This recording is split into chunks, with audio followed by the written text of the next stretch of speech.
Welcome to AP news 5. Visakhapatnam railway స్టేషన్లో ఘోర అగ్ని ప్రమాదం సంభవించింది. కోర్బ నుంచి విశాఖపట్నం వచ్చి ఇక్కడి నుండి మధ్యాహ్నం తిరుమల వెళ్లాల్సిన రైలు 4వ నెంబర్ ప్లాట్ఫామ్ వద్ద ప్రమాదానికి గురైంది. ఈ ప్రమాదంలో ఏసీ బోగిలో M2, B7, B6 బోగిలకు మంటలకు ఆహుతిగా అవుతున్నాయి. సంఘటనా స్థలానికి చేరుకున్న రైల్వే అగ్నిమాపక సిబ్బంది మంటలను అదుపు చేసే ప్రయత్నం చేస్తున్నారు. ప్రస్తుతానికి ఎటువంటి ప్రాణ నష్టం జరగలేదు. మరిన్ని వివరాలు తెలియాల్సి ఉంది.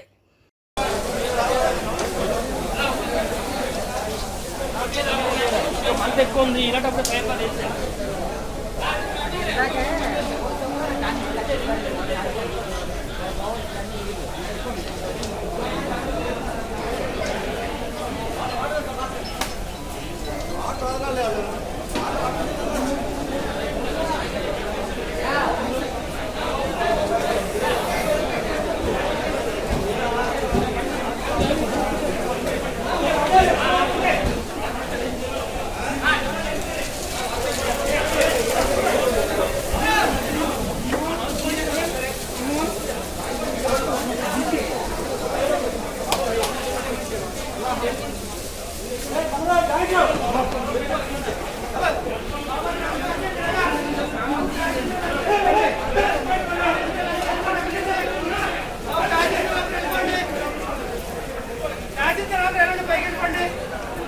అక్కడ